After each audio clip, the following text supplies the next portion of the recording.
Olá, pessoal. Mais um Tribuscast aqui começando com a presença aqui do nosso amado e querido amigo Ilustre. ilustre. Eu acho que ainda falta mais algum. Falta mais algum. Vossa Não, Excelência, se for falar autoridade. o do currículo Lattes dele, meu irmão. Aí vai ser o Tribuscast todinho. Pastor Rodson, seja bem-vindo. Bom lhe receber aqui, alegria. Obrigado, gente. Tamo junto. Seja bem-vindo. Obrigado. Mais um episódio aqui para quem nos acompanha aí pelo YouTube, né? E pelo As demais plataformas demais virtuais. plataformas aí que a gente tá. Alegria lhe receber aqui, né? Tenho certeza que nós vamos bater um papo aqui super legal e você tem muito para ensinar de Deus. Muito para ensinar de Deus para quem nos assiste, né? Nosso maior público aqui são os jovens. E eu queria que você começasse falando sobre você, né? Quem é Rodson? De onde veio, para onde vai? Aquelas perguntas assim que Essa são aqueles bem... do Globo Repórter, né? Quem é Rodson? De onde ele veio? O que ele faz? Ô, Jesus. Ô, gente, boa noite. Obrigado. Pastor Bruno, pastor Alisson, aí o Shaddai. Gosto muito da pastora Vilma, do pastor Marcos Paulo. De vez em quando ela me liga. Ali é tudo de bom. Próxima semana é ela que vai estar aqui. Gosto muito deles. De onde eu vim? Gente, se vocês souberem de onde eu vim, uma cidade da Baixada do Maranhão. Baixada Maranhense, uma cidade chamada Cururupu. Já ouvi falar. Já, né? Já ouvi falar. Cidade grande, 40 mil habitantes a cidade. Aí eu fui para São Luís com 12 anos para estudar. Depois vim embora para Imperatriz fazer faculdade. Formei cedo, muito jovem. Então, hoje, além de ser pastor, eu sempre digo para os meninos que eu não só sou pastor, também sou professor universitário, que é a minha outra paixão também, depois de Jesus, é o que eu gosto muito. E pastor Bruno, meu currículo esse dia tá parado. Só tem uma publicação esse ano, teve uma publicação esse ano da pandemia. Então, eu sou professor do curso de medicina daqui, da UFMA, gosto muito da pesquisa, porque é uma área que eu acredito que nós devemos, né? Nem devemos incentivar o público cristão a estar. Porque Verdade.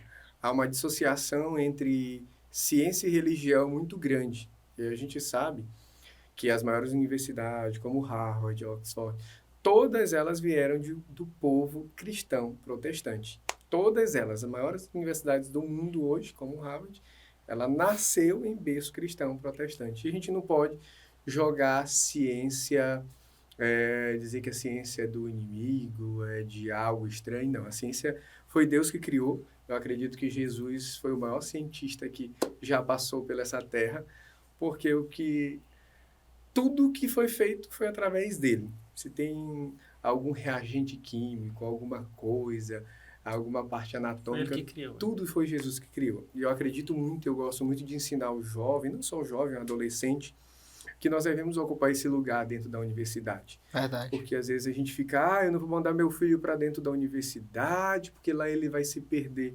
E eu sempre digo, a pessoa pode estar perdida dentro da igreja também. E a gente precisa ocupar esses lugares. E eu acredito muito que a educação, ela transforma. Como Jesus muda a vida de alguém, a educação ela tem esse poder também para transformar. E quando você associa a educação junto com o cristianismo, não existe mais nada mais perigoso para alguém que se junta entre cristianismo e educação. É verdade. Porque quando você estuda, eu acho que é muito difícil alguém te manipular. Uhum. E hoje o maior cuidado que a gente precisa ter, e eu sempre digo isso, é a gente não usar o evangelho ou para manipular ou para benefício próprio, mas sim para benefício do reino de Deus, que para mim é o mais importante, todo o reino de Deus. Então eu acredito muito que em ciência e religião a gente não pode dissociar, ela tem que andar junto. Eu digo algo mais, a gente não pode dizer que algo é sagrado, algo é profano. Não, meu serviço lá na universidade é profano, porque senão eu vou estar dizendo que o reino de Deus não existe dentro de mim. Isso é verdade. E o mais importante é que o reino de Deus se expanda através da minha vida. Jesus não vai usar a parede da universidade para abençoar a vida de alguém. Jesus vai usar a gente para abençoar a vida de alguém. Então eu acredito muito nisso. Eu acredito que a gente deve, esses lugares, nós precisamos ocupar. Eu não digo que a gente precisa tomar, porque a gente não vai tomar nada. A gente precisa ocupar. Também não tem como, né? Você tomar tudo que é ocupado pela educação. Aproveitando já o gancho, esse final de semana eu estava conversando com o pastor Bruno, né? A gente vendo alguns jovens lá da nossa igreja, e que a gente percebia que quando eles chegaram, eles não eram tão, vamos dizer assim, letrados, né? Tinham uma dificuldade de falar, você percebia muita ausência de concordância nominal, verbal. E são pessoas que a gente não viu indo para a escola em si, mas o simples fato, por exemplo, da leitura bíblica diária, a gente começou a perceber que o vocabulário muda, começa a ficar mais sofisticado, começa a ficar mais correto e tal. Então, isso é importante também até para ser usado no reino, né? De uma maneira mais clara para que as pessoas possam entender. E muitas vezes ainda há essa divergência. Ah, não vou estudar, vou só viver do reino, Jesus vai me sustentar. E é importante também essa etapa, né? De que à medida que eu me capacito na ciência, na educação, eu começo a ser usado de uma maneira, vamos dizer assim, mais eficiente, né, para as pessoas, né? Eu acredito, eu creio que depois da Reforma Protestante, principalmente depois da Inquisição, de algo assim, bem histórico, eu vou falar, se colocou alguma coisa dentro da nossa cabeça, pastor Alisson e pastor Bruno, que foi uma coisa chamada de gnosticismo. O que é o gnosticismo? Gnosticismo é algo em que você coloca... você consegue dividir. Até aqui é secular e aqui é sagrado. E quando a gente faz essa distinção entre sagrado e secular, parece que Jesus ficou assim de lado. Sim.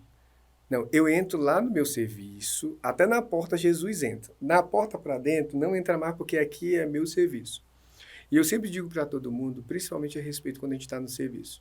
Jesus diz que quando a gente trabalhar lá no nosso serviço, a gente tem que fazer como se fosse para Deus. Verdade. E eu acho isso aí muito perigoso.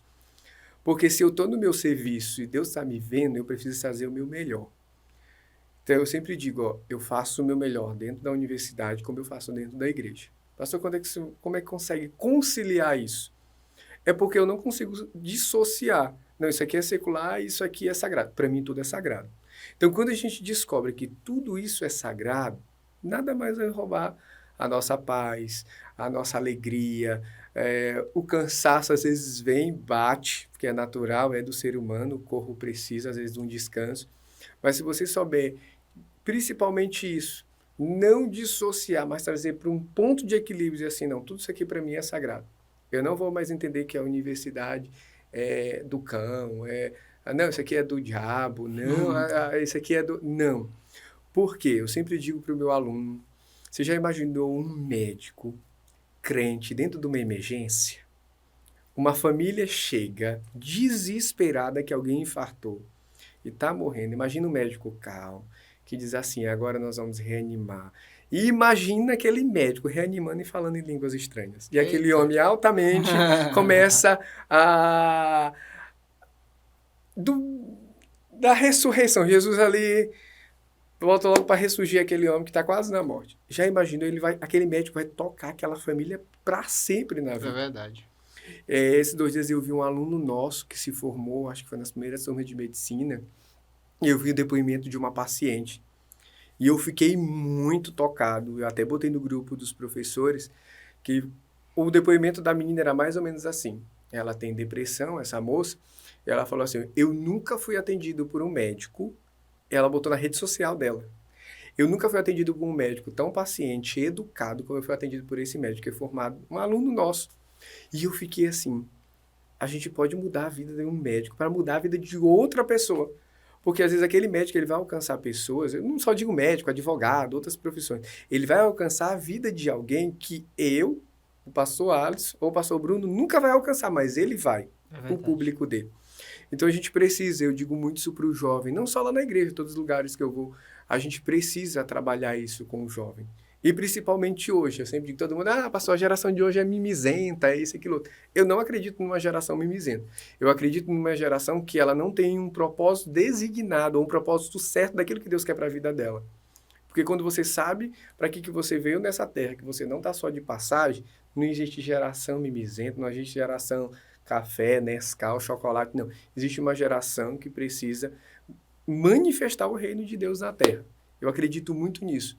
E hoje, uma das formas da gente manifestar o reino de Deus, onde a gente está trabalhando, é através da nossa profissão, através do nosso estudo, da nossa forma, né, de lidar ali dentro. Então, eu acredito muito nisso. Não existe melhor pessoas para jovem e adolescente que vão estar nos ouvindo agora, para eles terem essa consciência. Eu sempre digo, desde pequeno eu estou colocando na cabeça da minha filha, eu sempre falo para ela, olha, se tu fosse alguma coisa, primeiro para Jesus, para depois dar para as outras pessoas aquilo que tu tem de melhor.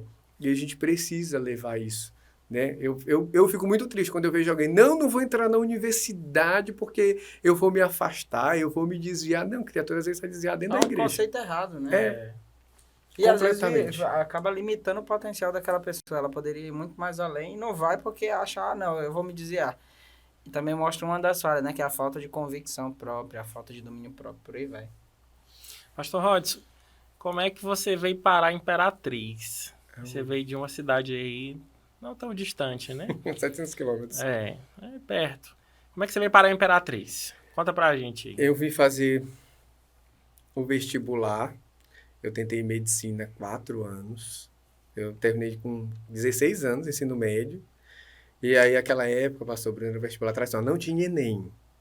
E você só fazia uma vez por ano, igual o Enem, só que o Enem tem 2 entradas, né? Naquela época era só uma vez por ano.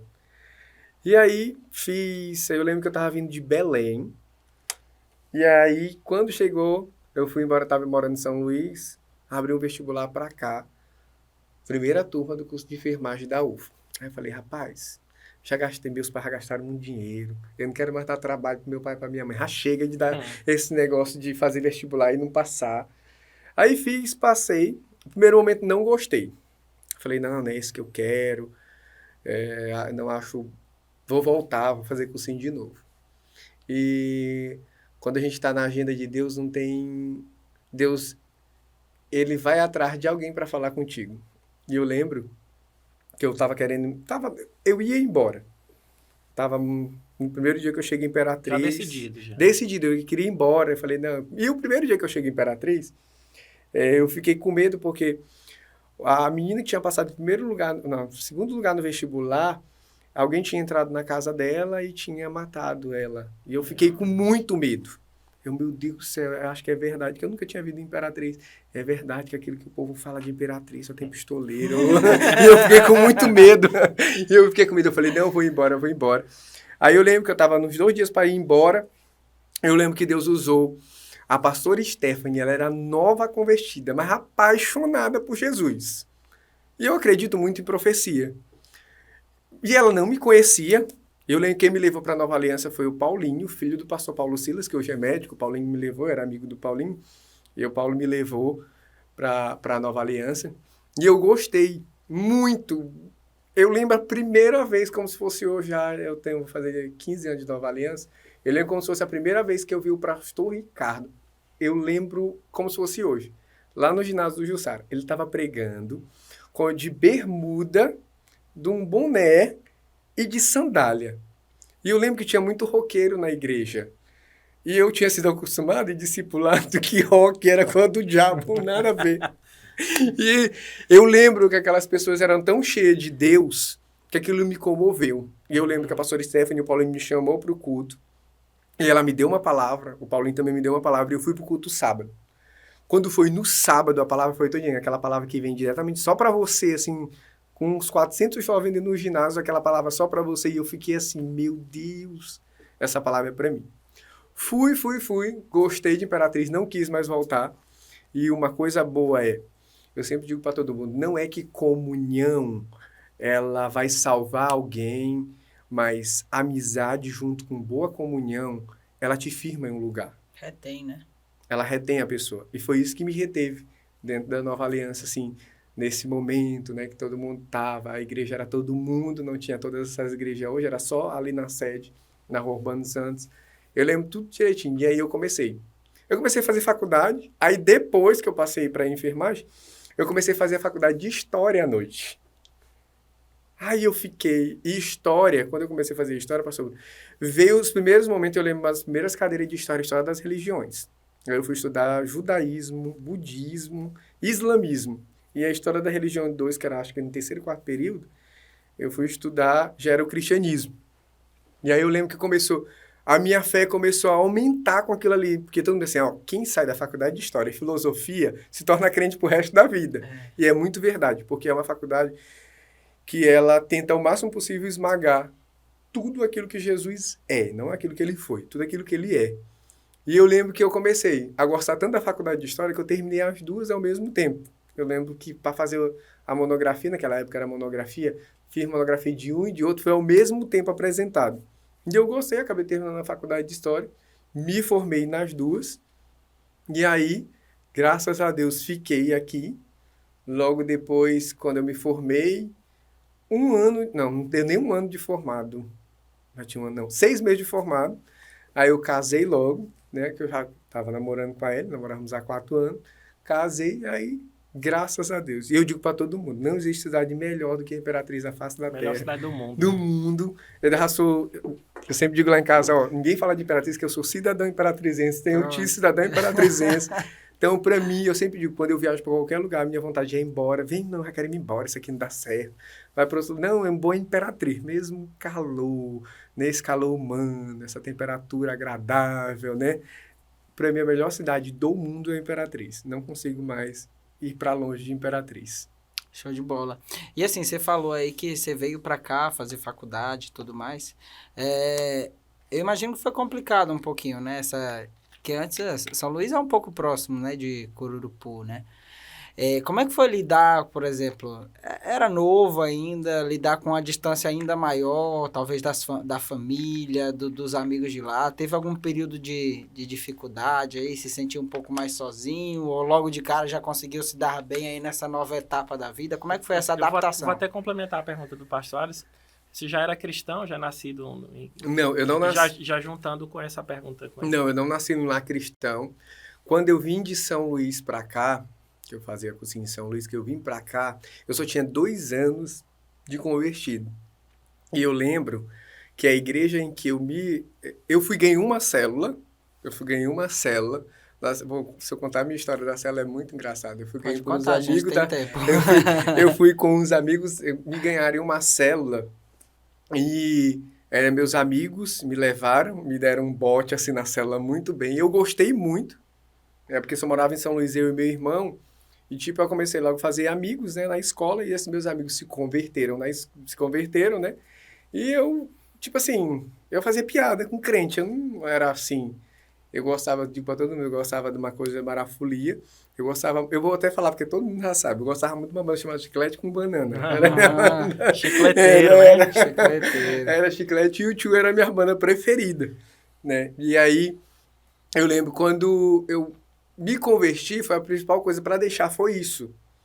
E aí eu lembro que, quando eu me converti, a igreja em célula, ela estava começando a crescer no Brasil. Aí eu lembro que eu aceitei Jesus numa igreja G12, né? E eu gostava muito, tem que ser doce, é uma longa história. E aí mas vim bem discipulado. Legal. Eu lembro, eu digo para todo mundo que o meu discipulador era um pastor e ele era bem...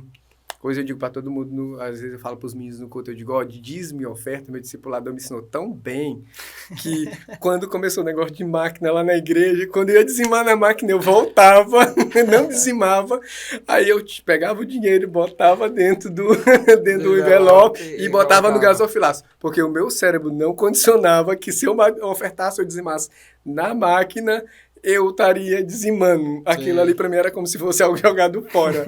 Aí hoje, graças a Deus, eu me libertei. Então, o meu discipulador foi muito bom para isso. E aí todo esse processo, quando eu vim, eu já tinha 2 anos, mas não tinha muito fundamento. Eu era muito religioso, era aquela coisa, nada pode, nada pode, nada pode. Aí o cérebro, quando você diz para alguém nada pode, o cérebro fica assim, bluga, quando tu chega aqui. Nós somos uma igreja hoje, a nossa igreja...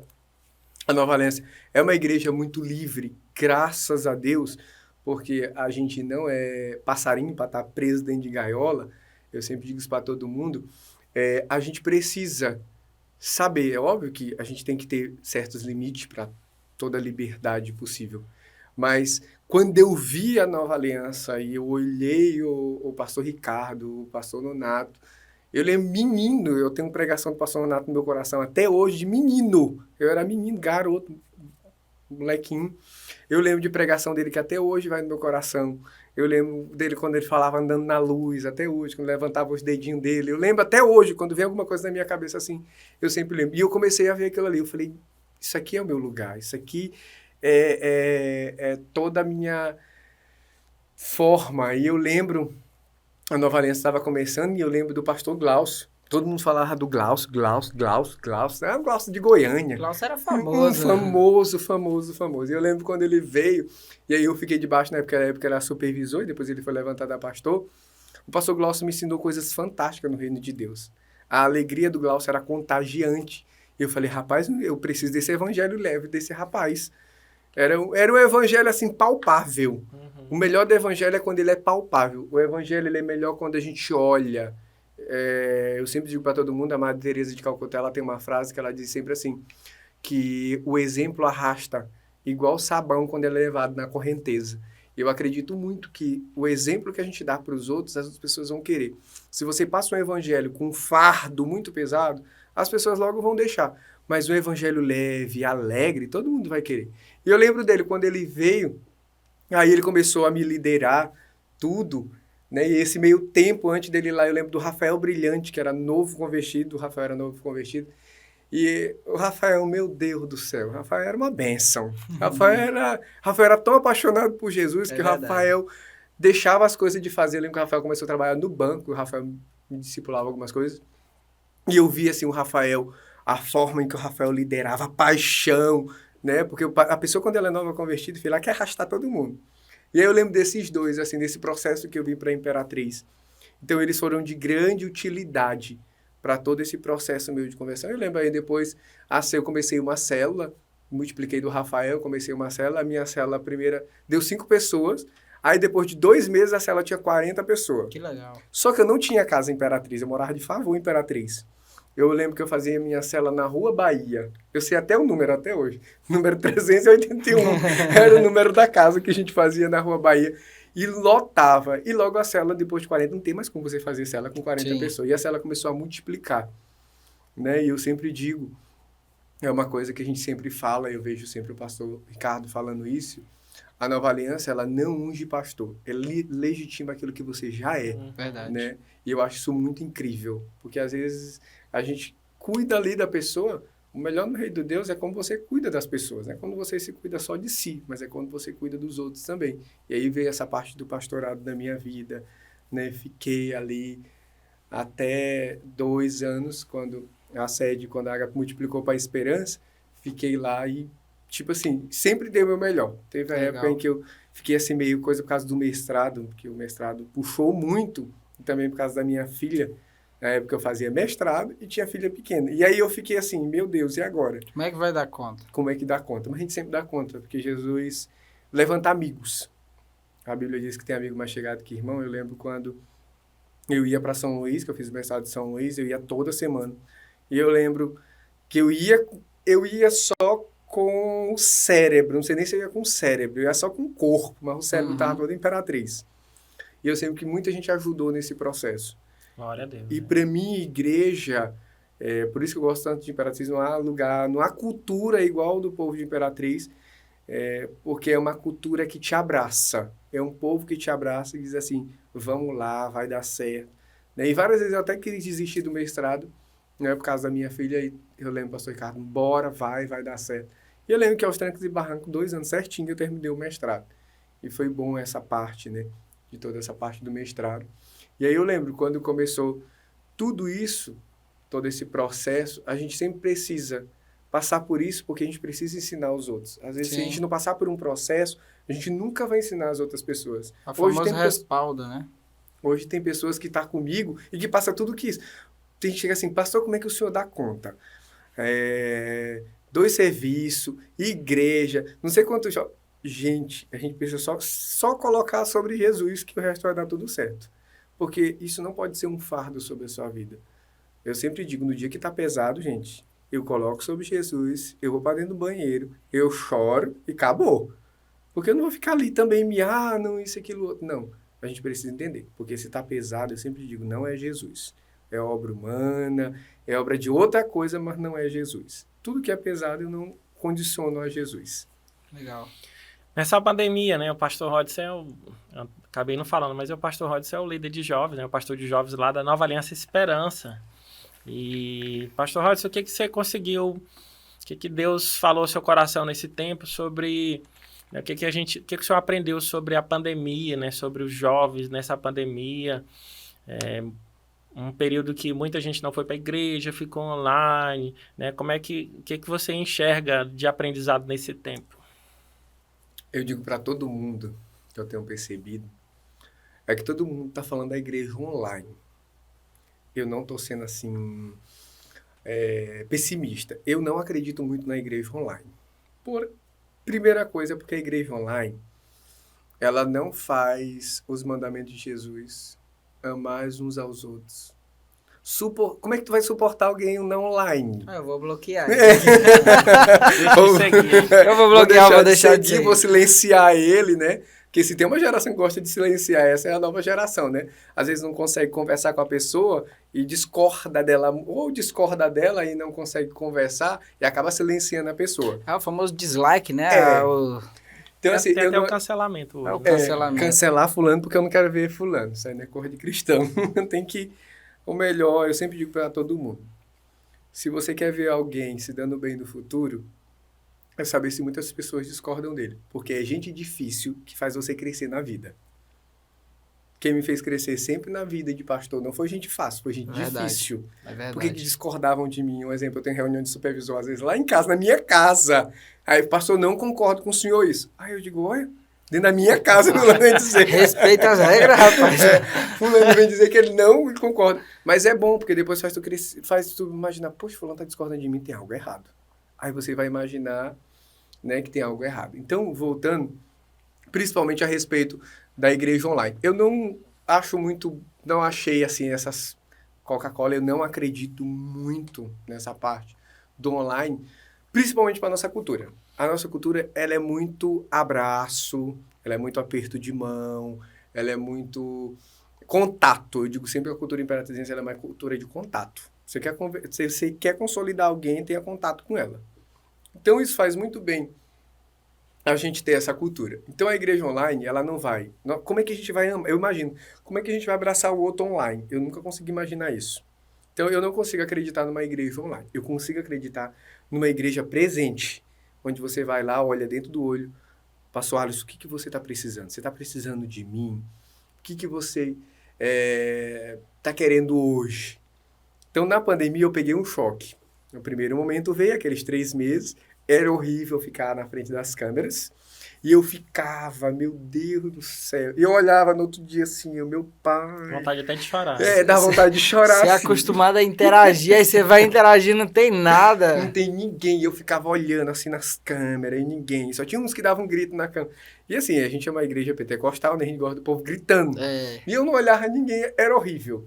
E eu ficava, meu Deus, quando é que isso vai acabar? Quando é que isso vai? Aí veio, né, aquele momento. E aí depois... a gente voltou com todas as precauções possíveis, voltamos.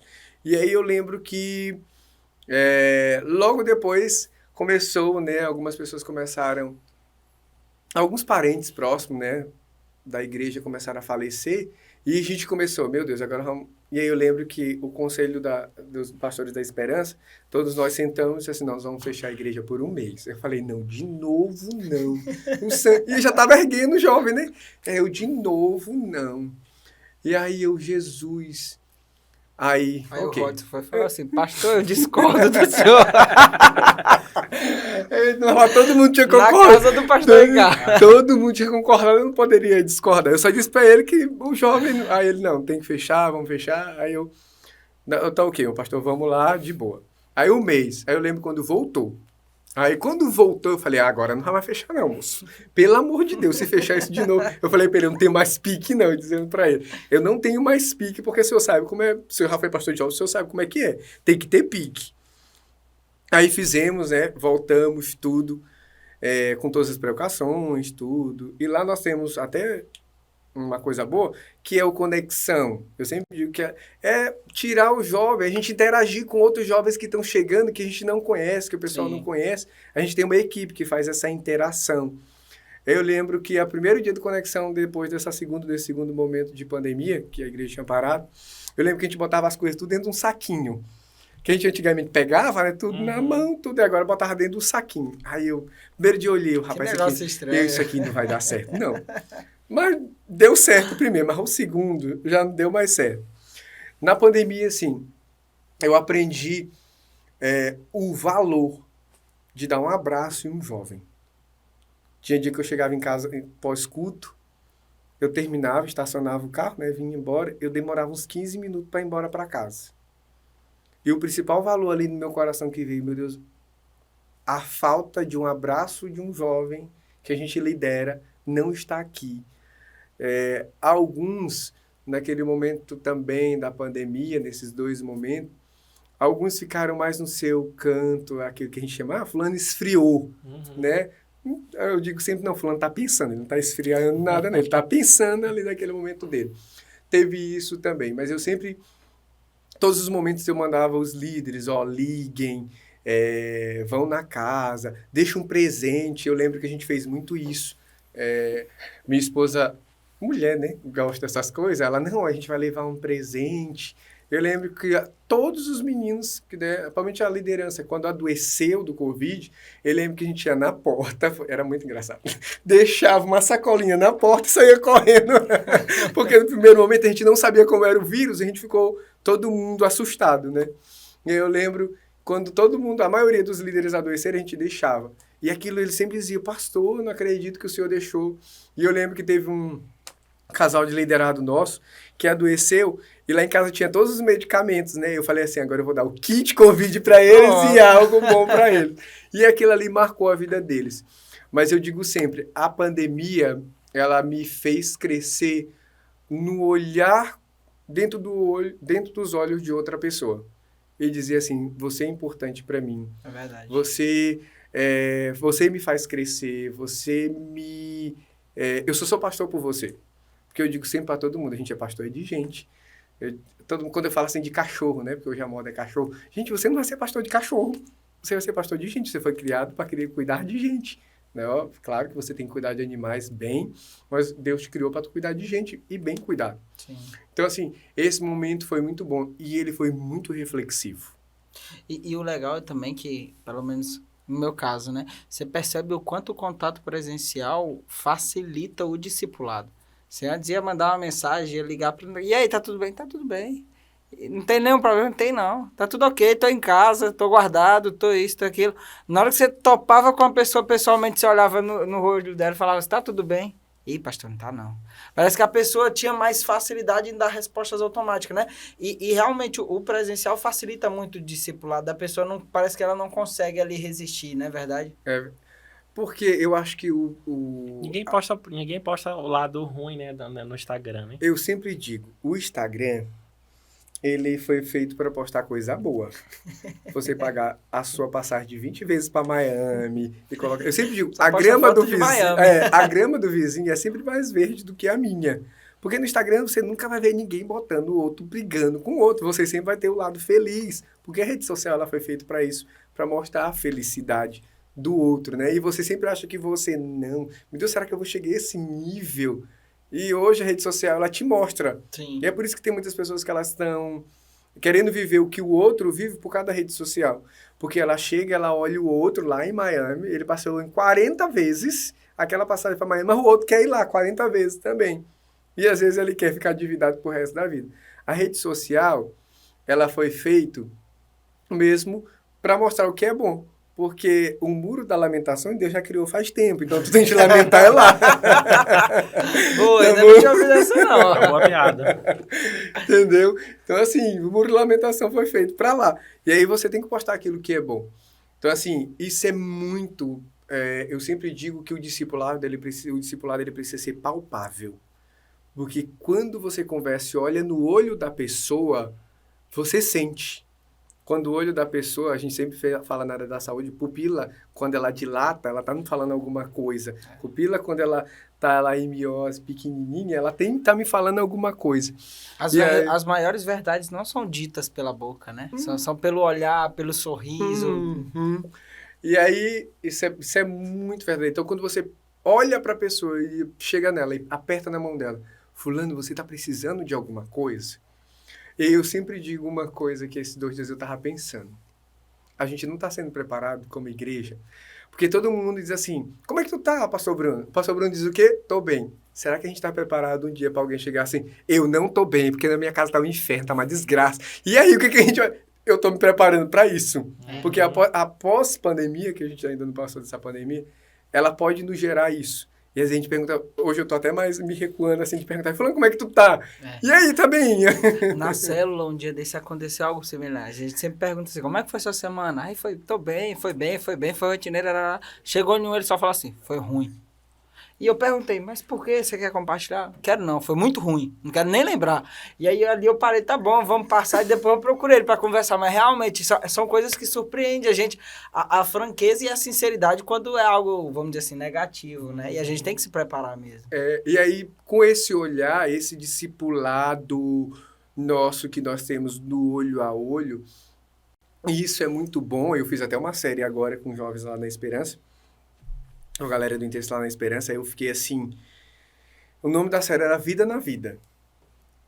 Como é que a gente discipula alguém? Pela internet. Não existe. É a vida na vida, é você saber. Eu sempre digo para os meninos, eu gosto muito de levar lá em casa, tem um café no fim da tarde, toda quase quinta-feira e sexta-feira, que eu gosto muito de levar os meninos lá em casa. Porque os meninos têm aquela coisa, meu Deus, eu tô na casa do pastor.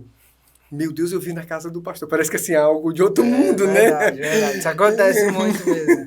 E aí eu sempre levo os meninos, eu digo, ó, do jeito que eu sou pastor, lá na Esperança, eu sou pastor dentro da minha casa. Porque eu não consigo dissociar que você é pastor de um jeito na sua casa e você é pastor lá na sua igreja de outro jeito. Para mim, isso é dualidade, né? Parece ser 2 pessoas. Não, e você tem que ser só um. E eu sempre levo eles. E quando ele chega, ele fica assim, pastor... Ele parece assim, pastor, e o senhor quer conversar comigo? Às vezes não é nada... Chega aflito, né? Com medo. É só uma resenhazinha. É só para conversar, como é que tá a tua vida, isso, aquilo, outro. E esse discipulado, ele é muito bom, porque isso gera o que aquilo a gente está precisando. A vida na vida.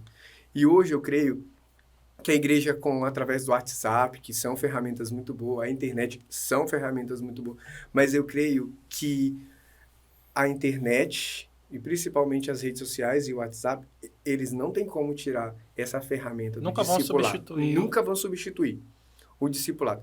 Porque quando eu olho o pastor Alisson aqui, que faz tempo que eu não olho ele, eu estou olhando o rosto dele. O rosto vai me saltar e vai me falar alguma coisa. Verdade.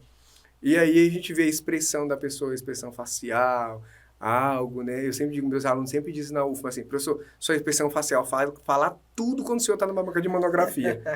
Por quê? O que eles estão dizendo para mim? É que o rosto, ele nunca vai falar muito mais do que talvez a tua própria boca, quando abre sua boca. A expressão facial, às vezes, fala muito mais do que a boca.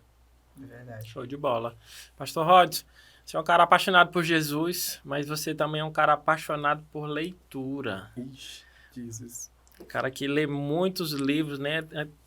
A que ponto você recomenda, né, essa leitura? Até onde isso lhe ajudou a ser quem você é hoje? Eu lembro a primeira vez, pastor Bruno e pastor Alisson, que eu sentei com o pastor Ricardo na multiplicação da sede para a Esperança. Ele falou que o pastor do século XXI, ele precisava ser um pastor de cabeça, de uma mente aberta. E eu fui para casa pesquisar o que era... Fiquei na minha mente aberta. E um dos primeiros livros que eu comprei nessa transição foi o Metanoia, do J.B. Carvalho. E eu me apaixonei pelo livro. Foi ali que eu comecei. E aí depois eu comprei um livro que é a cabeceira de cama meu, que é um livro chamado Andando de Tanque Vazio. Eu leio ele 4 vezes ao ano. Eu gosto muito desse livro, que é de um autor havaiano chamado Aine Cordeiro. E esse livro, né, eles falam, tem muita coisa boa nesse livro. E eu fui lendo, vendo algumas coisas. E aí eu lembro uma vez o pastor Ricardo falando assim para mim, Rods, o pastor de jovem do século XXI, ele precisa ser um pastor que entenda psicologia e sociologia. E eu não entendi. Eu falei, será que eu vou voltar para a universidade de novo? E aí agora eu entendo. Porque a psicologia, ela vai entender teu emocional. E nós somos uma geração muito emotiva. A sociologia vai te colocar dentro de uma sociedade. Porque a gente vive numa sociedade. A igreja é uma comunidade. E dentro da comunidade, existe gente, todo tipo de gente diferente. Eu tenho um jovem meu muito calado, que aceita, às vezes, tudo que falo. Mas é como eu falei, tem um jovem que não aceita tudo que eu falo. Pastor, eu acho que o senhor pegou uma heresia. Eu lembro uma vez um jovem que chegou para mim, eu estava pegando sobre Pedro, né, que Pedro não tinha andado sobre as águas, né, eu fui mostrar, ele, não, pastor, isso é heresia. Pedro andou. Sobre as águas. E aí, pastor Bruno, eu sempre digo, não é só o pastor. Por quê? A gente precisa ter muito cuidado, principalmente com... Eu não me preocupo tanto com a parte doutrinária. Ah, fulano é arminiano, fulano é calvinista, porque isso são correntes, isso aí não interessa tanto. Mas a gente tem que ter cuidado com aquilo que a gente... O fio que a gente lê. Tem autores, um exemplo, o Rick Warren, eu gosto muito do Rick Warren, é um autor que abriu minha mente demais. O Aine foi outro autor, mas um autor que eu tenho me apaixonado muito. Eu tô lendo um livro dele, tô terminando, porque eu tô lendo por pedaço o livro dele. Parece chocolate, assim. Que é o Martyn Lloyd-Jones. Meu Deus, eu tô lendo o livro dele, Pregação Muito e bom Pregadores, que eu fiquei, peraí, que pregador sou eu? E ele me deu uma surra nesse livro.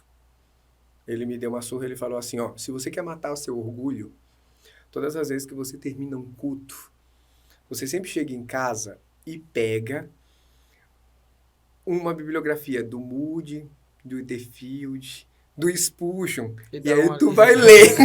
Aí tu vai saber se teu orgulho não vai morrer, para saber se tu prega melhor que eles. Verdade. E eu fiquei, meu Deus, é verdade. E toda vez eu tô tendo feito isso, né? E eu li sobre o livro dos Mártires também, porque a gente precisa ler bibliografia de homens que eram apaixonados por Jesus. Inspira, né?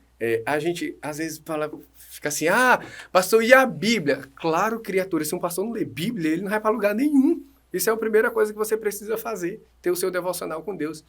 Mas quando você abre sua mente para pegar outros autores que já viveram aquilo que você quer viver, isso faz tu refletir. Eu não posso fazer isso. Eu não posso olhar isso. Então, assim, foram 3 anos, eu já estou com 3 anos, foi 3 anos de muita leitura. Eu acho que eu tô com mais 100 livros ainda na prateleira para ler, ainda engavetados ainda. Todas as vezes que eu vou, né, vou pegando, vou lendo, né? Agora tem um pastor americano, que é o Stephen Foote, que ele tem um livro, Cala é a Matraca. Eu já mandei até pedir o livro, que eu quero ver o que é. Porque o título do livro já chamou minha atenção. Sim, chamou atenção. E assim, é muito bom. E o bom, eu digo sempre quando você lê. Porque quando você lê, ninguém vai te manipular. Verdade. Ninguém vai te manipular. Ele não vai chegar e dizer assim, faz isso, aquilo, outro, que eu estou te mandando. Faz isso, aquilo, não. Você vai ter a noção de dizer assim, isso aqui não condiz. Né? E às vezes a gente fica assim, tão coisa e acaba não lendo. E eu sempre digo, leitura, ele abre a tua mente. Você deixa de estar enjaulado dentro de uma Começa a pensar fora da caixa. Começa a pensar fora da caixa. E é o que a gente está precisando. É uma geração de pastores que estão precisando pensar fora da caixa. Porque A mais A, às vezes não é igual. 1 mais 1 não é igual a 2 quando você lê. Porque você vai tirando conclusões, chega... E é óbvio, né? Você tem que estar sendo discipulado, né? Porque você mesmo não pode pegar qualquer coisa e falar ali, ver, não é o momento. Eu lembro que eu falei de uma série, eu gostei tanto dessa série, essa série me marcou. Acho que daqui uns anos eu vou escrever um livro, daqui uns anos. Estou pensando em escrever livro agora de jeito nenhum. Dá um spoiler aí. Então o nome do livro, o nome da série foi Jesus, Amigo dos Não Gostáveis. Porque na Bíblia tinha um monte de gente não gostável. Sim. Às vezes tem gente lá da gente não gostável, mas a gente tem que entender que aquelas pessoas é que vão nos fazer crescer. Os não hoje vão dizer o sim para você lá no futuro. Então, foi uma série maravilhosa. E eu tirei o princípio, que geralmente o que eu faço? Eu pego o princípio do livro, o que o autor está querendo dizer dentro do livro. E eu lembro que eu peguei do Wilson Júnior, o nome do livro, para Jesus, alguma coisa. E aí eu parafraseei, Jesus, amigo dos não gostáveis.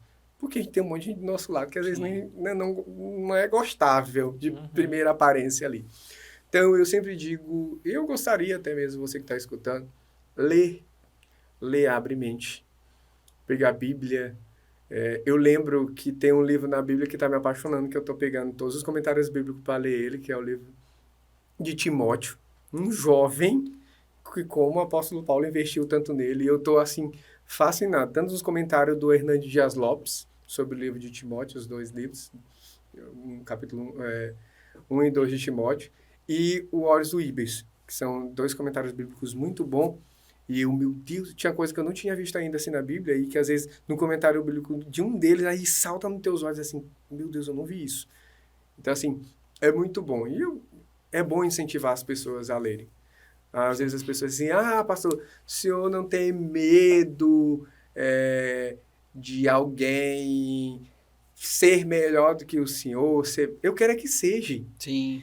Tem que ser. Eu lembro quando o John Maxwell começou a caminhada dele da parte de liderança, ele dizia que você nunca ia alcançar o seu chefe, o seu pastor, o seu líder. Isso do século XXI acabou. Os nossos liderados, eles precisam ser melhores que nós. Subir nos nossos ombros e ser Com maior, certeza. Né? Porque a gente não pode ser... a gente não pode ser o palco, a gente tem que ser a plataforma de impulsioná-los para ir mais longe que nós. E a leitura nada mais é do que vários tijolinhos que vão se construindo, né? Se você não... Eu costumo até falar que se o líder dá tudo de bandeja pro liderado, ele tá, na verdade, atrofiando o desenvolvimento daquela pessoa. Aquela pessoa, na hora que precisar caminhar com as próprias pernas, mudou de cidade, foi embora de estado, ela tá tão acostumada a receber tudo mastigadinho do líder, que ela não consegue desenvolver. E quando a gente orienta, olha, vai na palavra, vai em autores, vai ver vídeo, vai ver pregação, a gente tá ajudando a não atrofiar as pernas, seja espirituais, seja profissional, né? Que é uma das áreas que eu queria perguntar agora, né? A gente tá falando muito aqui da parte espiritual. Mas também liderar jovens é também dar um destino para ele no profissional, e você já falou aqui da sua experiência acadêmica. O quão importante você acha essa parte do jovem entender que ele há um propósito e ele destinar a carreira, vamos dizer assim, com o mesmo, vamos dizer assim, é uma vida só. Não é 2, porque hoje em dia ainda chega muito jovem na nossa... que chega e fala assim, não, pastor Bruno, eu vou trabalhar aqui, mas o que eu quero mesmo é daqui a 5 anos fazer isso, e não ter uma construção de carreira. Qual é importante para o jovem hoje, né, nessa sociedade que a gente vive, ele ter uma visão de carreira, do que ele quer, das atitudes dele hoje condizirem com aquilo que ele tem de planejamento? Tem até um pensamento, né, assim, de alguns, né? Você se apaixona por Jesus, aí você fala, eu só quero Jesus. E nós, com certeza, já passamos por alguma crise, né, existencial dessa... Quero saber mais de trabalho não, aquele povo chato, nem faculdade, aquele povo enjoado, eu quero Jesus, eu quero mais... Mas a gente acaba, se todo mundo for virar pastor, o que será do mundo? Não, quem vai te escutar? Todo mundo pastor. Eu digo a mesma coisa, a gente está agora numa... Eu não sei se é uma vibe, eu não sei se eu posso falar, um momento que todo mundo quer ser empreendedor. E eu digo para todos os meninos uma onda, né? Eu digo pro menino, gente, vocês acham que todo mundo vai ser empreendedor? E quem vai comprar de quem? Que eu não sei. É a mesma coisa. Verdade. O que eu falo? Quando alguns jovens, assim, com seus 17, 19, 20 anos, chega para mim, pastor, eu quero viver de missões, eu quero ser pastor, eu quero me entregar para Jesus. A primeira coisa que eu pergunto para ele é assim, o que tu tem para entregar para Jesus? Nada. Nada. Porque se tu tiver uma profissão e dizer assim, Senhor, tô te entregando apenas uma fome, agora uma sede, minha formação acadêmica de 5 anos de odontologia.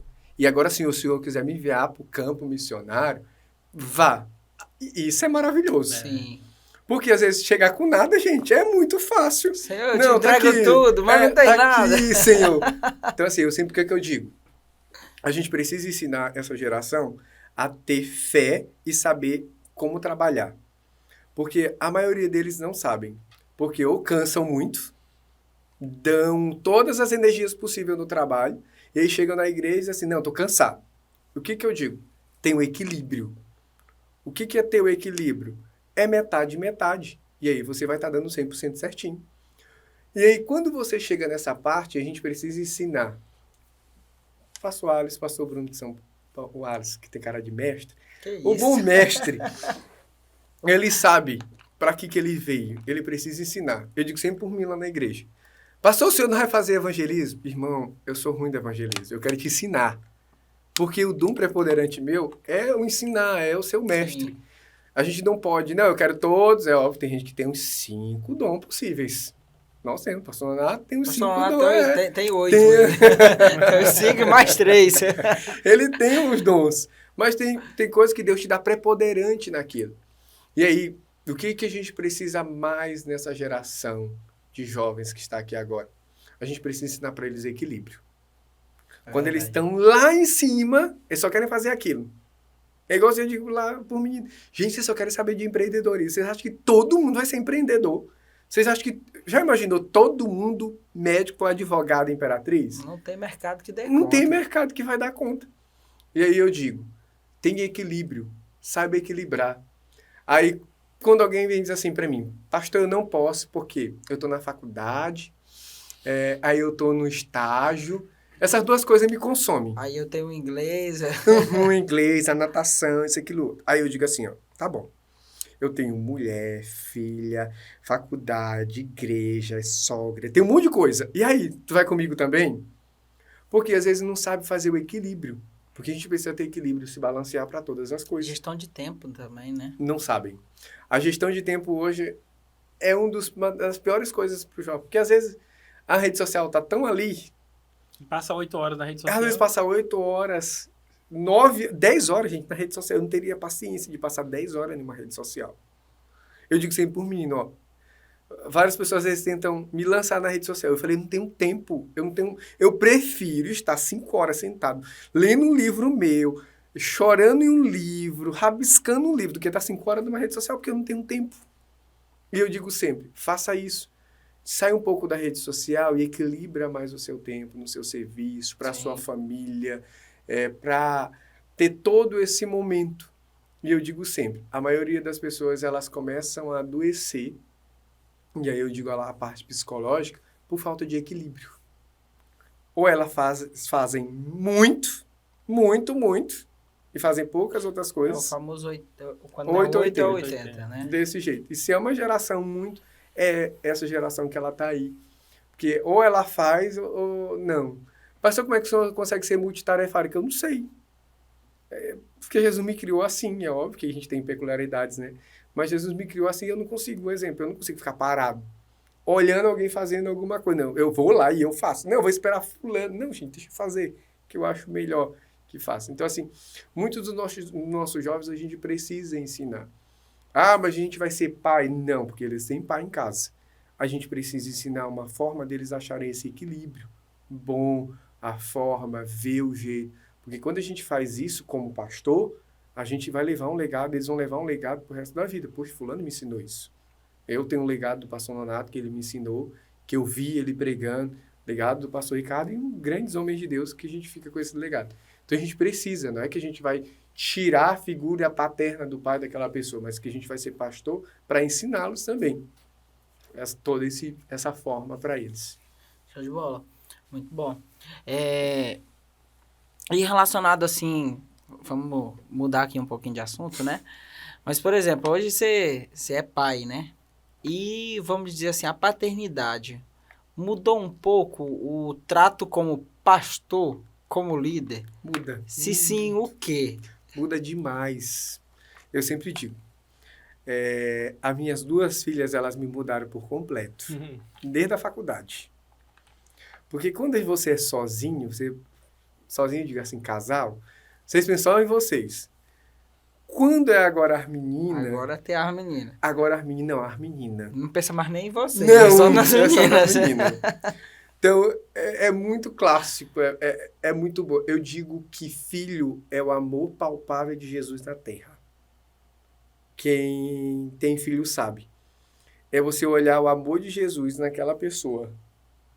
É óbvio que você tem que corrigir, tem que mostrar. Mas uma das principais qualidades que eu mudei com as minhas filhas, com os outros, foi amar. E se eu acreditava nas pessoas, eu começo a acreditar muito mais. E outra coisa que eu também, com as minhas filhas, eu aprendi um fruto do Espírito, de Gálatas 5:22, foi paciência. Foi paciência. Eu acho que esse sorriso do Bruno indica alguma coisa, né, Bruno? Como a gente cresce, né? Sendo pai, né? Não, é impossível você ser pai e você não mudar. Não tem como. E principalmente pai de menina. Porque você faz coisa que você É uma acha área que vocês dois são especialistas aqui, né? são coisas que você nunca imaginaria fazer assim. Quando eu olho hoje, meu Deus, um exemplo, a Ana Clara, a minha filha mais velha, 6 anos. Ela já quer ser uma moça. Hoje de manhã eu fui conversar com ela, levando ela para a escola. E aí ela tava com toda a boca pintada de vermelho. E eu falei, meu Deus, a filha do pastor de boca vermelha, Jesus. O que vão dizer disso? E aí eu fiquei assim. Aí eu fui conversar com ela, né? Porque eu quero criar as minhas filhas que elas tenham um lado feminino mesmo, mas que elas saibam se colocar no lugar delas, Sim. né? E quero criar aquelas como grandes, eu sempre digo para os meninos, eu já oro pro meu genro, Jesus, daqui a uns anos. Abençoe ele, Daqui a abençoa a 25, vida. Joga pra, 30 anos. joga pra frente, mas vai vir. Mais pra frente, né? Eu sempre digo pra todo mundo, a primeira veio de olho verde. Aí a segunda agora vem de olho azul. Vixe. Aí eu fico assim, Jesus name, o que isso está querendo pra minha vida? Principalmente filho de pastor, né? Que o povo olha mais.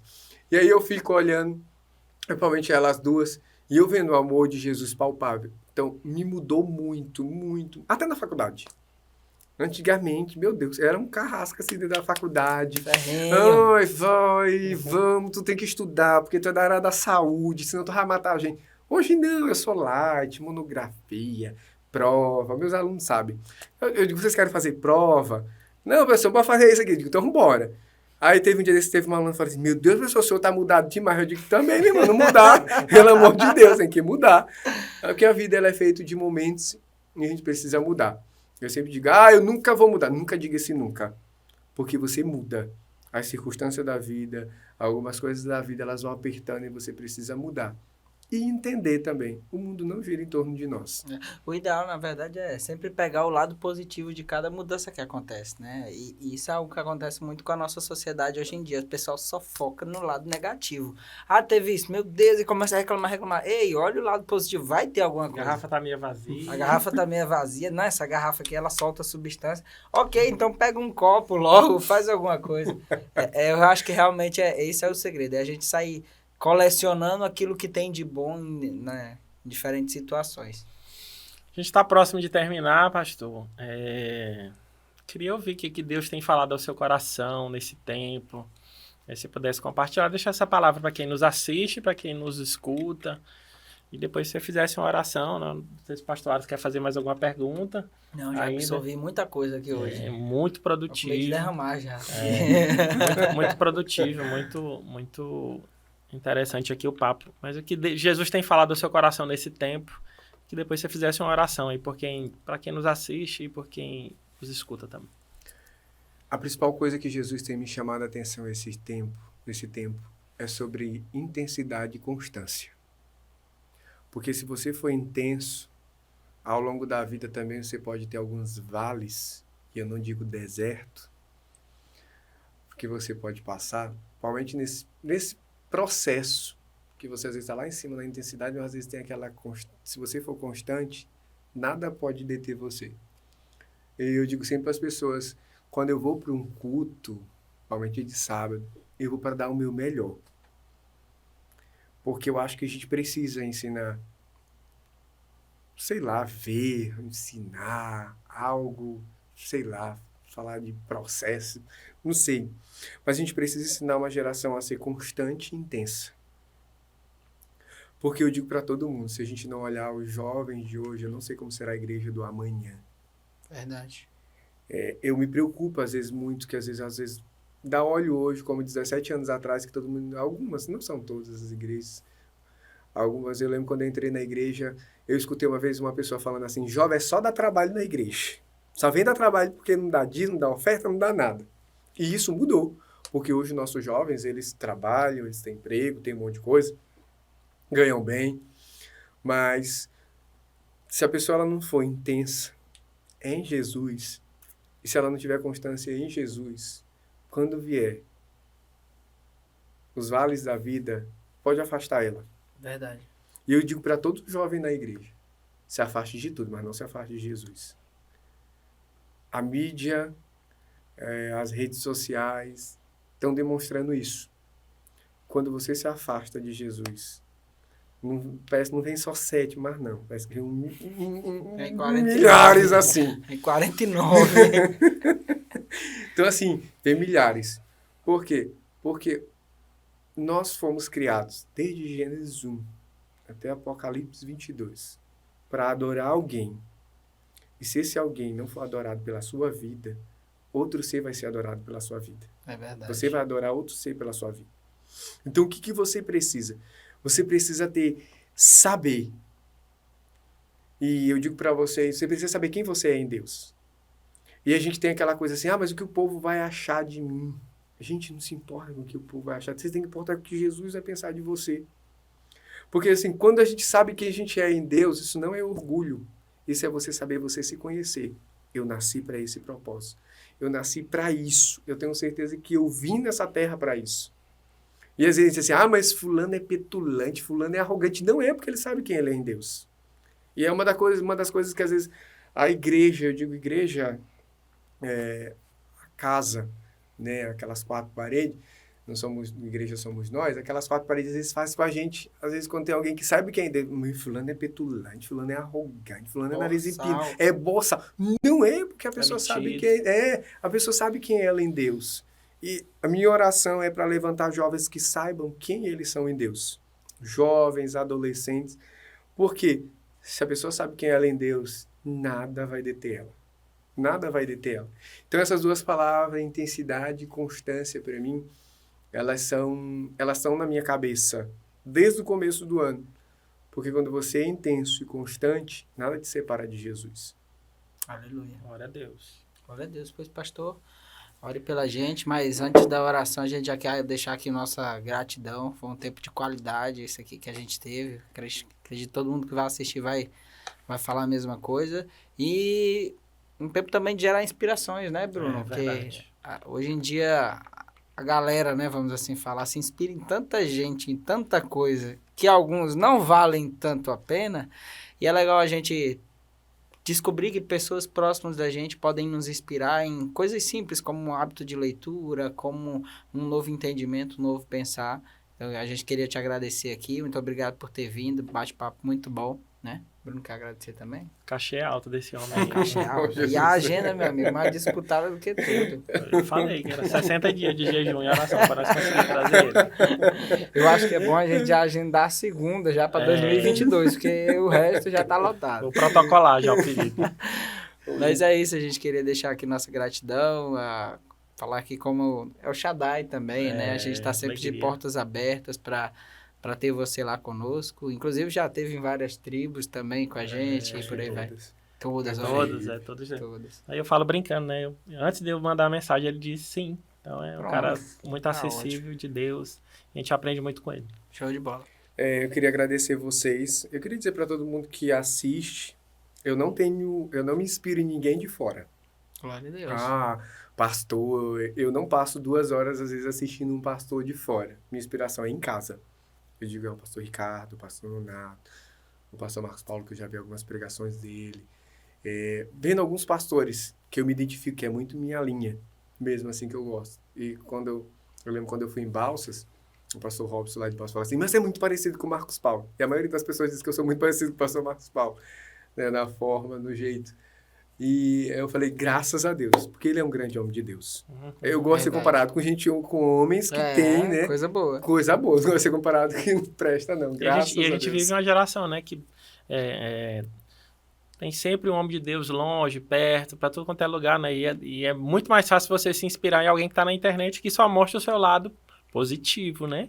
Não mostra, mas na hora do BO, do problema, na hora, quem cuida de você é o seu pastor e da sua igreja. É por isso que eu digo para todos, não se inspiram em alguém de fora que talvez você... É óbvio que tem homens de Deus, tem, mas eu acho muito bom, porque você está perto, você conhece, mas você sabe os defeitos, né? Você conhece defeito, as lutas, porque às vezes quando tu vê alguém assim, né, de longe, aí tu coloca ele num pedestal, tudo, parece que ele é assim um querubim, um serafim, não sei. Aí tu fica assim, meu Deus, parece que é impecável. Aí começa logo a idolatrar. É verdade. E quando tu conhece a pessoa com esses defeitos dela, ele é ser humano, ele é gente também como eu. E o bom do cristianismo é que é gente. Sim, verdade. Não é deuses ou semideuses, que a gente não pode crer esse tipo de gente. Então eu me inspiro nessas pessoas, eu queria muito agradecer vocês. A porta da esperança é aberta mesmo. O pastor Bruno já foi, o pastor Alisson também vai. Eu lembro que o pastor Bruno foi num seminário nosso de relacionamento. Isso aí ele é expert. Vão. E é muito bom a gente ter toda essa parte, porque eu acredito que unidade, a gente precisa disso aqui para unidade. Unidade é nós nos defendermos uns aos outros. Quando eu lembro sempre de Efésios 5, porque as armaduras da salvação, eles são todos na frente. O capacete é na frente, o escudo é na frente, todos são na frente. Porque na frente é mais fácil você chegar ali assim, eu conheço o Alisson, eu conheço o Bruno. E eles são homens de Deus. Então eu acredito muito nisso aqui, nesses momentos que a gente pode estar vivendo, sorrindo. Porque às vezes a gente bota assim, um fardo tão grande de ser pastor, ser pastor é tão leve e tão bom, que a gente tem que inspirar outros para poderem prazeroso. Ter prazer. Fazer igual lá no El Shaddai, que reza a lenda que eu e o Bruno somos os mais resenha lá. Não sei porquê, né, Bruno? As piadas sempre começam com a gente. Quando você sabe quem te chamou, quando você entende seu propósito, tudo fica mais leve.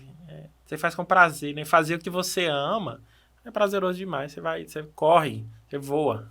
Com certeza. Aí, show. Vamos lá. Ora aí pra gente. Aleluia. Então, eu queria agradecer muito vocês, pastor Marcos Paulo, pastora Vilma. Ela é muito gente boa. Tudo de bom. Aleluia. Senhor Jesus, eu quero te agradecer, Jesus, pela vida do pastor Bruno, pastor Alisson, pela vida do pastor Marcos Paulo, da pastora Vilma. Jesus, obrigado pela vida da El Shaddai, Jesus. Amém. Eu sei que é uma igreja relevante nessa cidade. Amém. Eu sei que a nova aliança, ela é relevante nessa cidade. O Senhor levanta novos Marcos Paulos, Bruno, Alisson, amém, novas Vilmas, Samaras. Levanta, Jesus, porque está precisando. Amém. Mas eu creio, Jesus, no teu propósito nessa cidade. Eu creio, Jesus, que nós não estamos aqui por acaso, nós não nascemos por acaso. Nós estamos com o propósito de glorificar o teu nome. E, Senhor, levanta jovens, adolescentes, adultos, crianças, nesse tempo apaixonado pelo Senhor. Amém, Deus. E, Senhor, tudo que nós fizermos, Jesus, que glorifique o teu santo nome. E, meu Pai, nós queremos te entregar no Congresso da Tribos. Amém, nós queremos dizer, Senhor, que o teu nome vai ser glorificado, Jesus. No nome de Jesus. E, Deus, que no nome de Jesus, surpreenda os teus filhos, guardem ele, livra-os de todo o mal.